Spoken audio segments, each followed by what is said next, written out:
All right, greetings, honors bio students. This is Mr. Labonte. We're going to be looking at the nervous system primarily and a little bit on how that relates to musculature and movement. Doesn't have a lot to do with jellyfish, but I think this is funny. So, no chordates here. So before we look at the details of these, we're going to look just at what a neuron is and how neurons work. We'll focus on a couple different parts of neurons that are unique.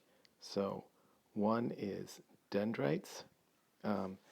Dendrites are these parts of cells right here that pick up information, and they are on the side of the cell body before, if you think of the cell body as moving in a direction, they're on the upstream side in terms of information.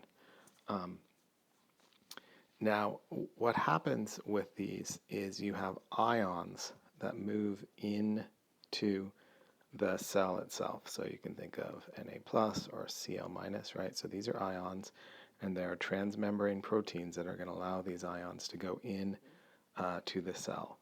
If it's positive, that's going to depolarize.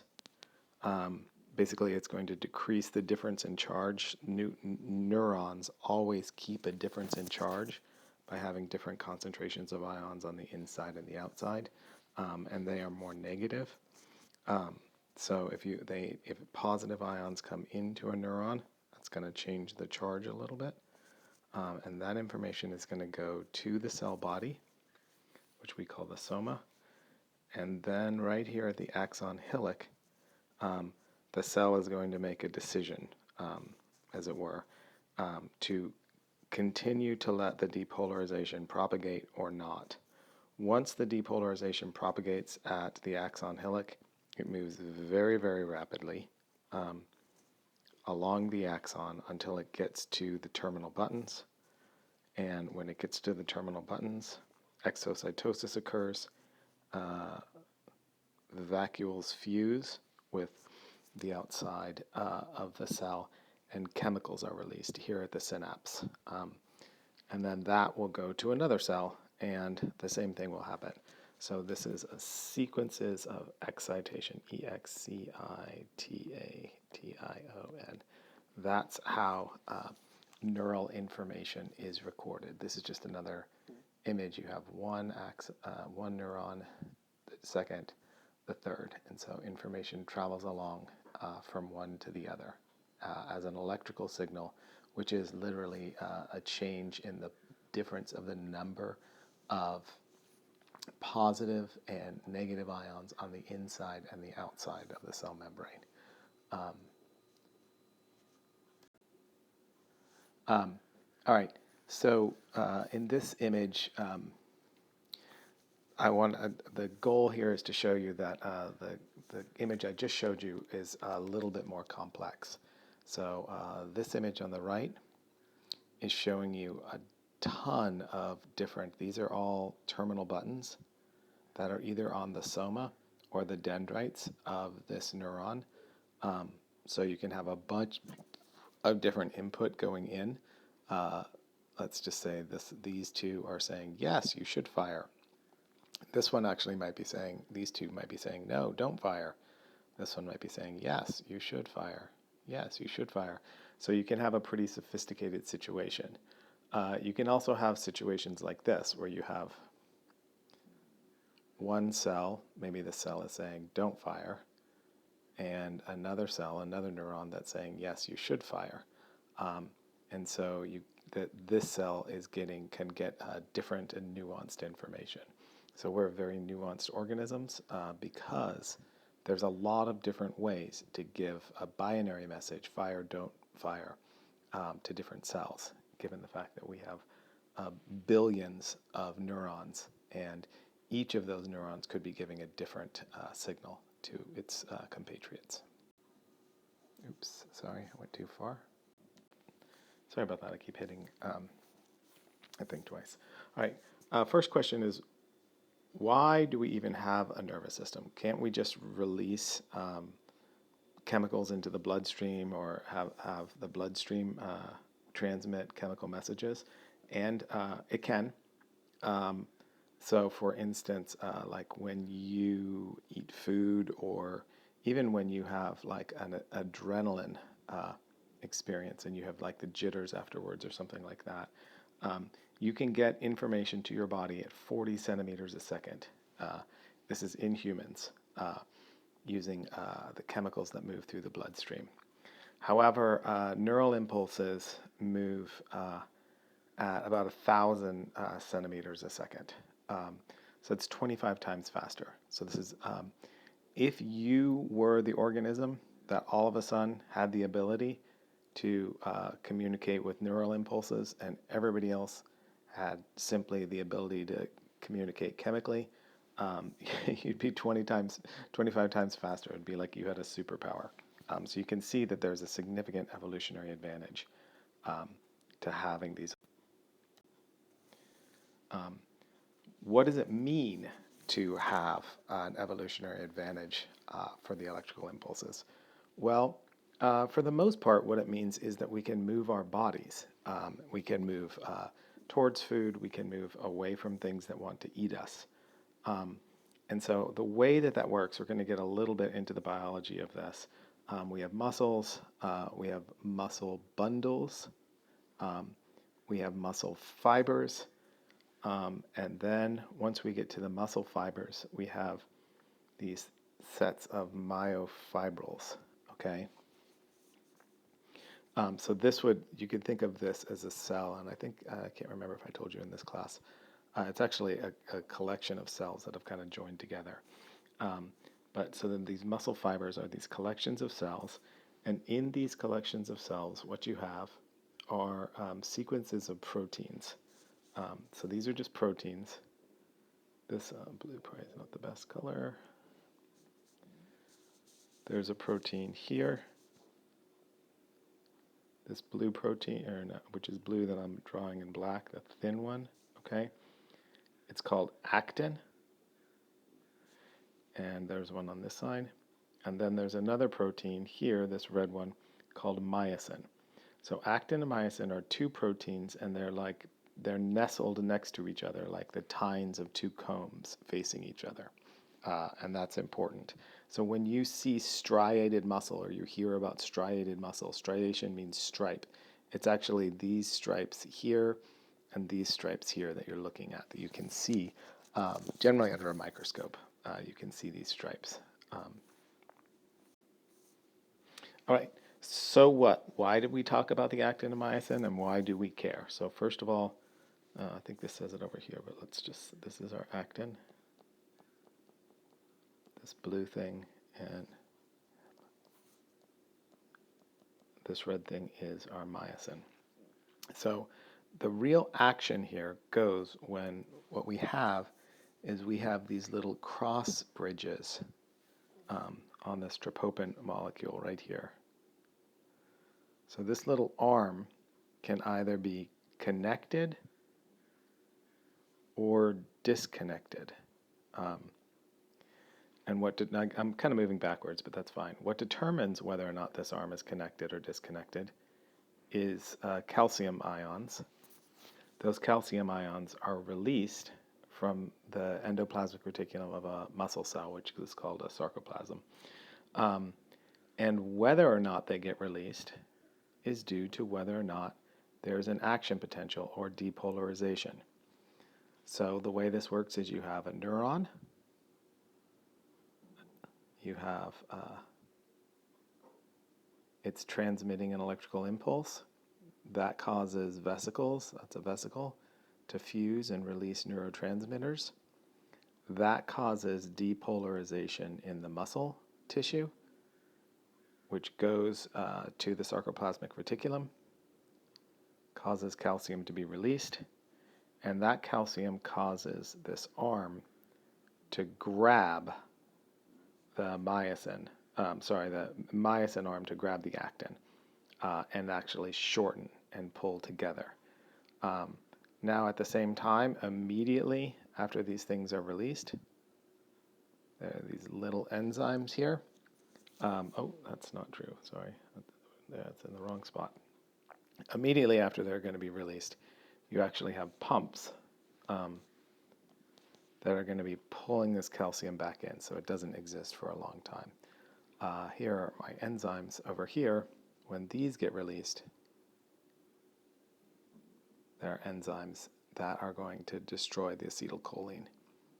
And so in order to have firing happen again, you've got to release more of it because the acetylcholine won't last in this synapse or synaptic cleft, which is really just a gap here. So there's a gap between the neuron and the muscle cell. So I'll go over this. I'll erase it and I'll go over it one more time because I know it can be a little dense. Let's see if I can make this easier to erase. For one reason or another, your neuron that leads to a muscle cell has been excited.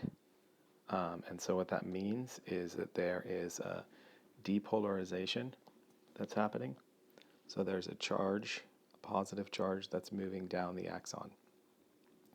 It gets to the end, which is a terminal button, and it causes vesicles that contain neurotransmitters, which are proteins, to fuse and perform exocytosis. These neurotransmitters combine with receptor proteins on the surface of the muscle cell, and that causes depolarization of the muscle cell. So again, now we have a positive charge here. That causes the endoplasmic reticulum to release calcium.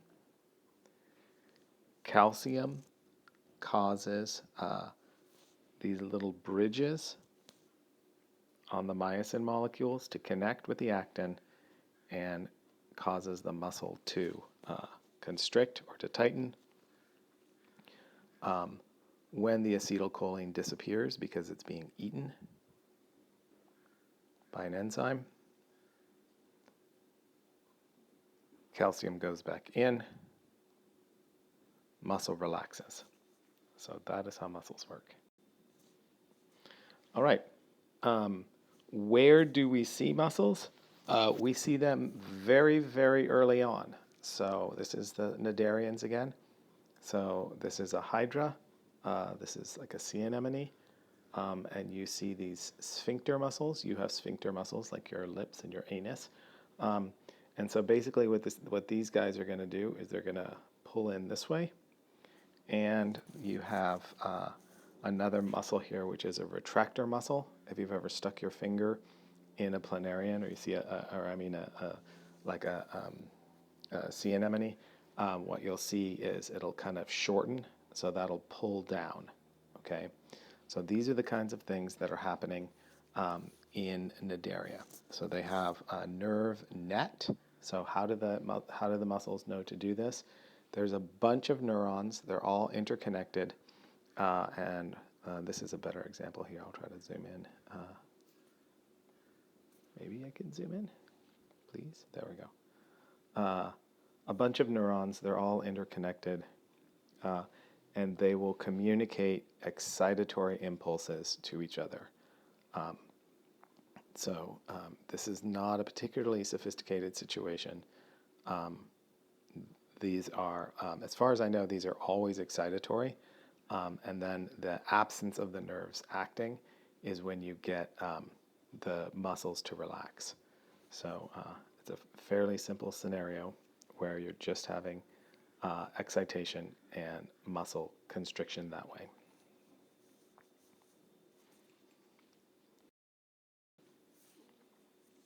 All right, things can get more complex.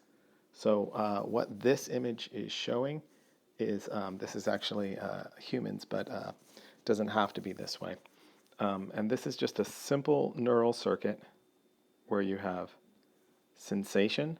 So you have some kind of mechanical or temperature change that causes depolarization of a neuron. That information goes to another place where it's shared with a second neuron. That second neuron is an interneuron. And that interneuron can do a bunch of different things. It can send that information back to a muscle or something that's close to where the sensation occurred to cause an action. And it can have another branch that sends that information off somewhere else, so that maybe other neurons know about this. For us, that other place is the brain, that gets sent. But it doesn't, like, I'll talk a little bit more. Oh, I have it here actually. A brain is just a bunch of interneurons that get put together. So when you have when you get beyond just a simple like constriction of a hydra or expansion, any kind of more complex response, you're going to need interneurons that are going to take this. I'm circling that with an S. That would be a stimulus response, this basic stimulus response relationship, and processing it in some way or adding to it in some way. So that's the job of an interneuron. All right. So here we are looking at the nervous system of a planaria. And as you can see, I think we have a significant number of interneurons.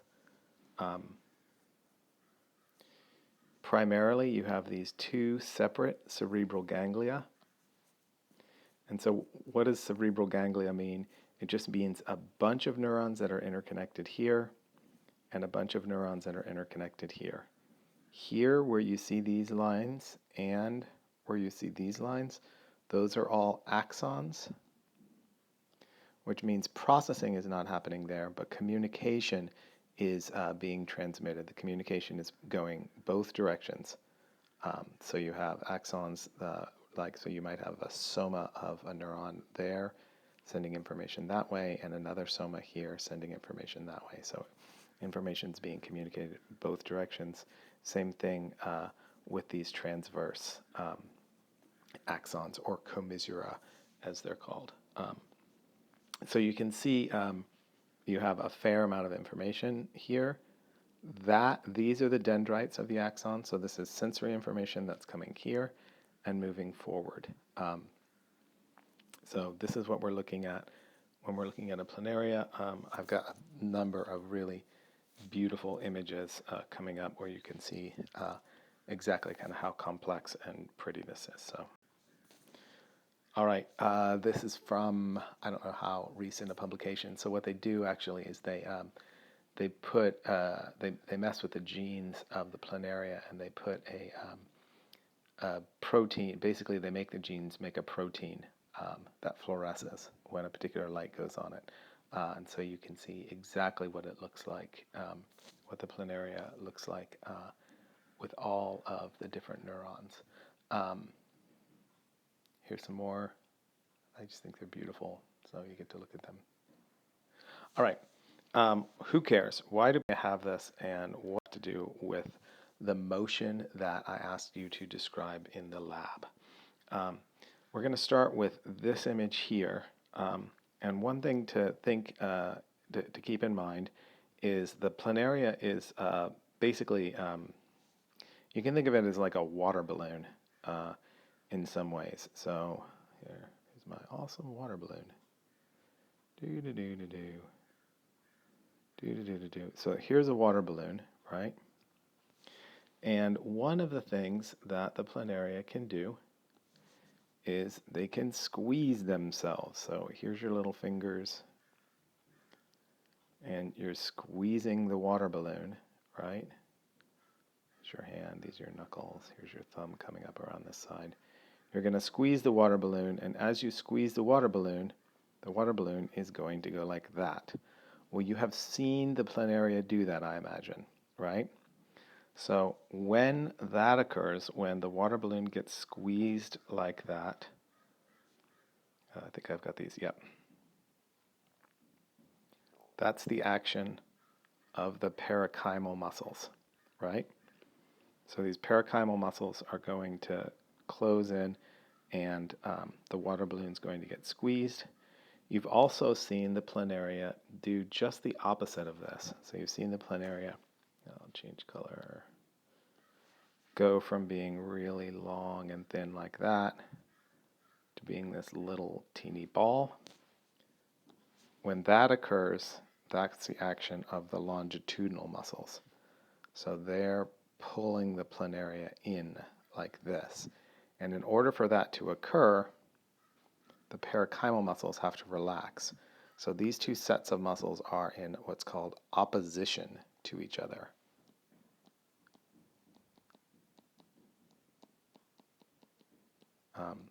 So the muscles are in opposition to each other, and they're causing two distinct motions in the planaria.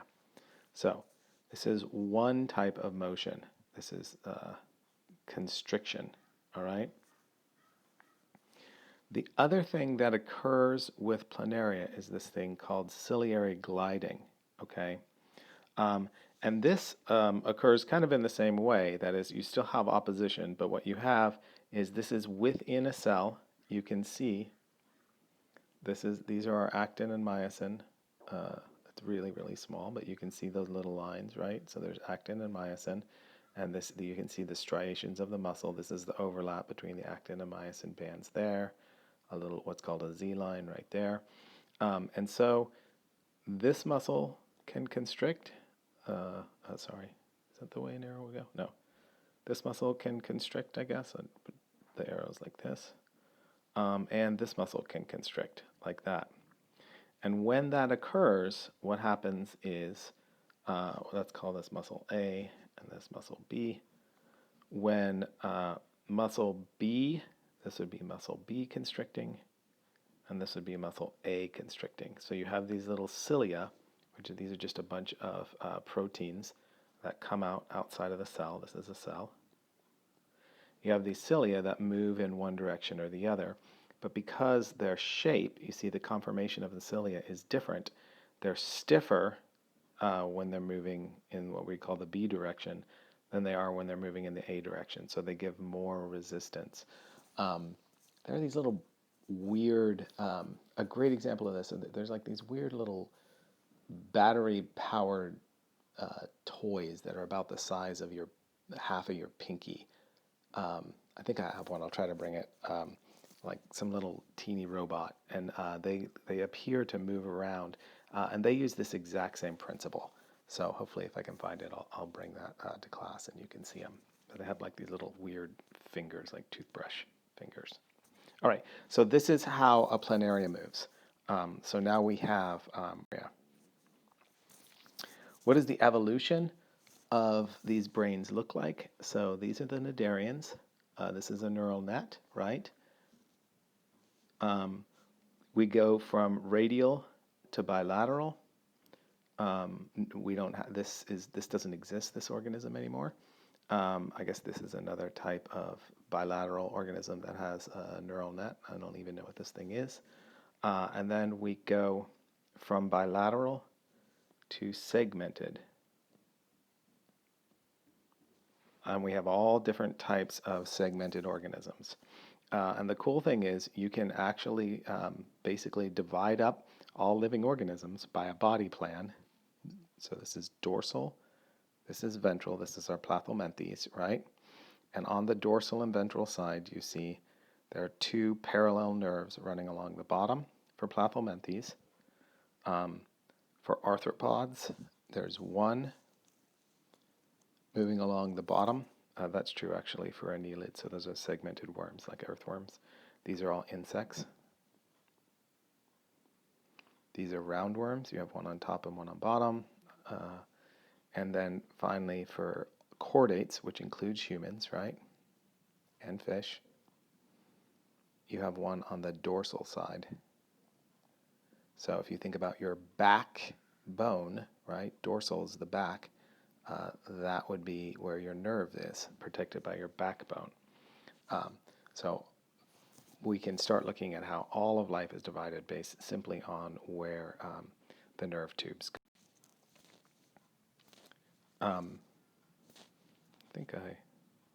Okay, so we've done cnidarians. Sponges don't have nerves. They don't have any true tissue. Flatworms. So nerves is another example of a tissue. I talked just briefly about roundworms there, mollusks. I don't really talk about annelids. you didn't see a lot of them, but you can see their nerves. Arthropods, we're going to talk about in a second. Oh, actually, I think I'm going to talk about annelids and arthropods now. Oh, yeah, I have this I talk about briefly because I have this wonderful cartoon. Uh, that's a snail talking to a slug. So sad. Okay, uh, so briefly, so you have a sense of this. For the mollusk, okay, uh, these are this is the basic plan for gastropods. Um, and the thing that I think is worthwhile looking at is you have 120 million neurons here just for the optic lobes. Everything else, because this is times two, right? Everything else is 50 million neurons. So obviously the eye stalk, optics are very important. Really, frankly, nearly all of the rest are right here, giving tactile information and chemical information to gastropods, giving them information. The rest really is a circle of neurons. This is a group of interneurons right there. That's telling the organism whether or not it has food in its stomach and whether or not it has enough blood. So really, not a lot going on there. Um, Beyond that, now we get to the segmented worms. This is an annelid. Again, the vast majority of the neurons are all right up here. Um, there's a set of neurons that goes around. It runs right close to the digestive tube. That's basically telling the worm, does it have food in its digestive tube and how much food does it have in its digestive tube. But most of this is helping the worm get the food in and then sense the food with chemiosensors. Something that's a little bit interesting and different is there are photoreceptors all along these segments. So earthworms know whether they are in the light or not just by exposing their tail or any part of their body because they have photoreceptors in these segments. But again, this is a segmented organism. So the nerves hang out in segments, and you can see that there are ganglion that are there in these different segments. So these components respond fairly autonomously in the worm. We think about everything having to go to our brain for us to make a decision, but segmented worms and most segmented organisms don't have that situation. And you probably have seen this with insects if you ever dealt with insects very much. Insects, really, one of the reasons they're so successful is they do such a good job of segmentation. Um, and it is because most of their sensing is going on in the head, they do have more neurons in this area. So even calling it a cerebrum means brain. So there are more neurons here. But they have groups of neurons in their thoracic area and in their abdominal area that are capable of operating independently. So you probably have heard like these stories about spiders that get their heads eaten off, but they continue to copulate. That's because these nerves are separate. I was a totally evil kid, and I would like torture insects just out of curiosity. And if you take the head of an ant off, the ant will continue to crawl around and move around, and that's because all of the thoracic ganglion are operating independently of the head. Now, it won't have the senses that tells it where to go, but it certainly will have the ability to move around. All right, so there through our annelids and our arthropods and our mollusks. Going on to our chordates. All right, so we are actually defined by our nerve cord.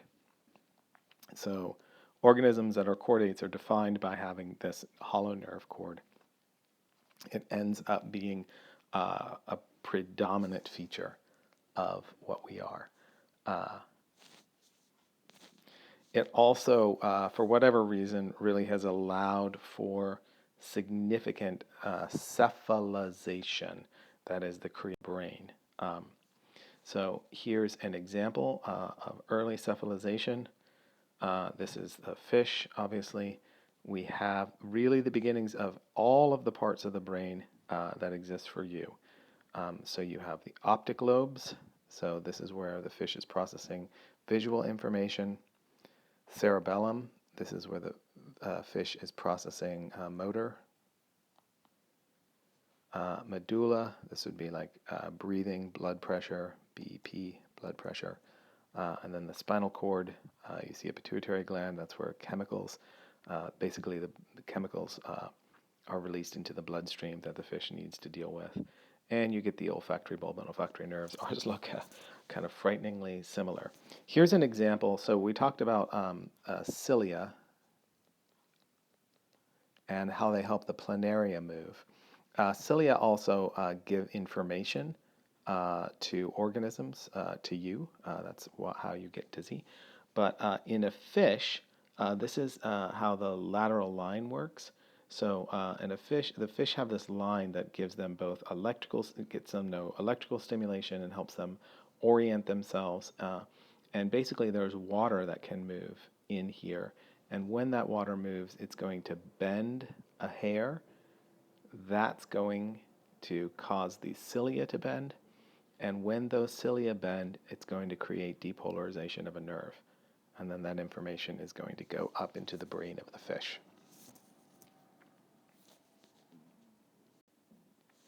When we move beyond fish, so this is from a very, very simple fish, a lamprey, to a bony fish, you get cephalization. The cerebrum is what we would call our like frontal cortex. Then we're moving over to a frog. Again, not that much more sophisticated. I want to point out the cerebellum. What starts going on with the frog from the fish is the cerebellum at this point starts being responsible for reflexive or I wouldn't say, learned motor movements that are kind of hardwired in. The cerebral hemisphere over here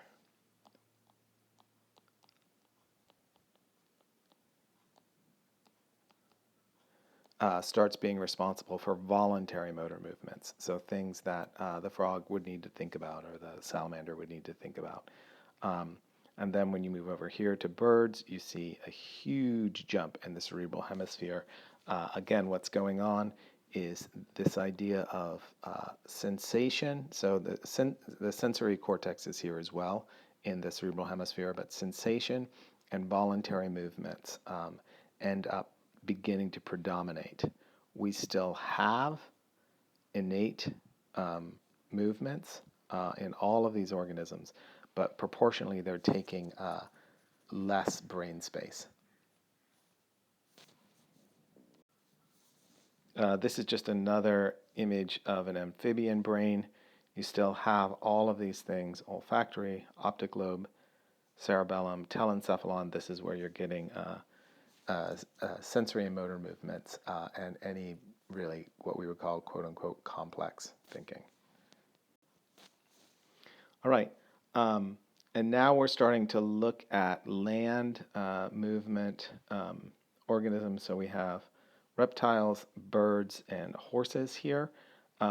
Hopefully you're seeing the shape of these is very, very, very similar. That's the olfactory bulb. Olfactory bulb, olfactory bulb. There. Cerebellum. This is complex motor movements. So let me give you an example of what I mean by this. When you stand on one foot, say you pick up your left foot, you have a whole host of changes and movements that your right foot does to keep you balanced. Your torso moves, your arms move out and fling in one direction or another. That's a very complex movement, but it's innate. That is to say, you learned it when you were 2 years old and you've got it down pat. That's in the cerebellum, okay?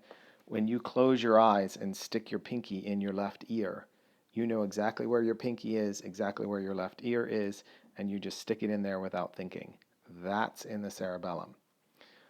When I tell you to take your index finger and try to tie your shoe with it, just your single index finger, that's not something that you've learned before.